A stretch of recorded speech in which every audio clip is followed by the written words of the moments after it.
Ready? All right, I'm going to call this meeting to order for the Polk County Board of Commissioners for Wednesday, May 22nd, 2024. All commissioners are present. Announcements are on the agendas. Extra copies are in the back of the room. First item up is for comments for items not on the agenda. No one's in the audience to speak. Okay, next up, approval of the agenda. Also move. Second. Been moved and seconded. All those in favor signify by saying aye. Aye. Aye. Approval of the minutes from May 15th. Move approval. So move. All right. Second. You mean second? Okay. All those in favor signify by saying aye. Aye. Aye. And approval of the consent calendar. Also move. Second. It's been moved and seconded. All those in favor signify by saying aye. Aye. Aye, passed unanimously. Now we're ready for a first reading of a Polk County ordinance number 24-04. Mr. Smith. Thank you, commissioners. So yes, this is the first reading of enacting two changes to the county's code of ordinances, specifically 70.0714 and 70.0801. I will read the ordinance itself and then the changes to those specific parts of our code of ordinance. So it's in the matter of enacting amendments to Chapter 70 of the Polk County Code of Ordinances. The Polk County Board of Commissioners ordains as follows. The Code of Ordinances amended by the enactment of amendments to Chapter 70, specifically Section 70.0714 and 70.0801 of the Polk County Code of Ordinances is hereby replaced with new provisions, which reads as follows in an attachment. I will read that attachment in a moment. Should any section or portion of this ordinance be held unlawful or unenforceable by any court of competent jurisdiction, such decision shall apply only to the specific sections or portions thereof directly specified in the decision. All other sections or portions of this ordinance shall remain in full force and effect. And this emergency being immediately necessary to protect the public safety and property, an emergency is declared and this ordinance is effective immediately on passage. It should be noted that we are still doing two full readings of this ordinance. The emergency clause here is to eliminate a 90-day delay. Without an emergency clause, any changes to the ordinance are not effective until 90 days after the final adoption. So this emergency clause, we're still going to do the two full readings. So this is only the first, and the emergency clause is just to clarify the 90-day delay of the effectiveness.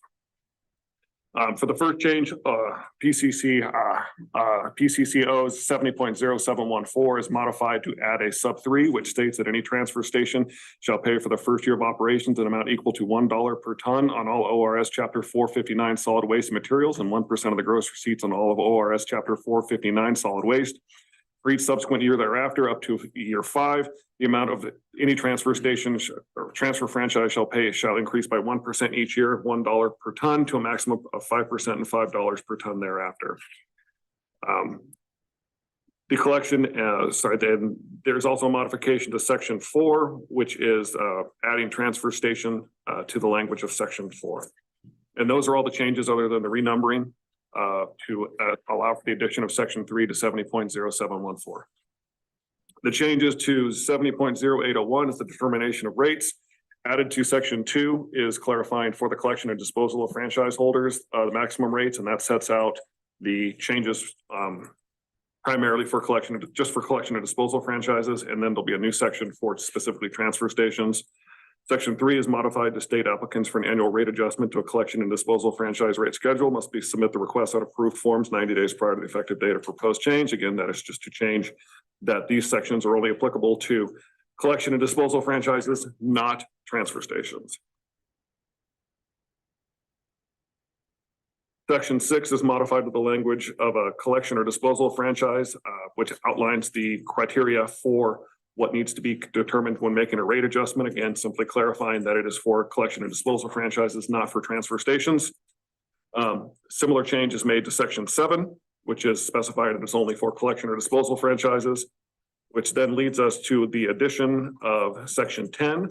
Rates for a transfer franchisee shall be determined based on the following. Prior to providing service and every fourth year thereafter, which is known as the fourth year review, the transfer franchisee shall prepare a cost of service analysis and any other requirements within the applicable franchise agreement to establish new rates. Criteria for review shall be the same as PCCO 70.0801 sub 6 as applicable to a transfer station.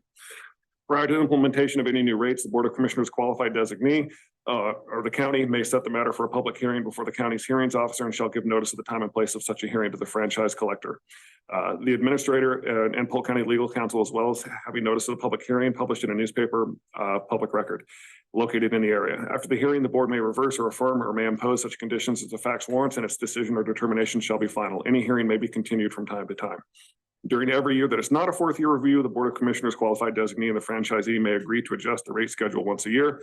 The adjusted rate schedule shall be based on the existing rate, the franchisee's prior year's certified financial statements, any CPI increases, any cost of disposal, transportation, or regulatory modification, and or any other criteria outlined in the applicable franchise agreement. At any time, the Board of Commissioners qualified designee or franchisee may initiate a review of current rate schedules as permitted in the applicable franchise agreement. And that is the changes, Commissioners.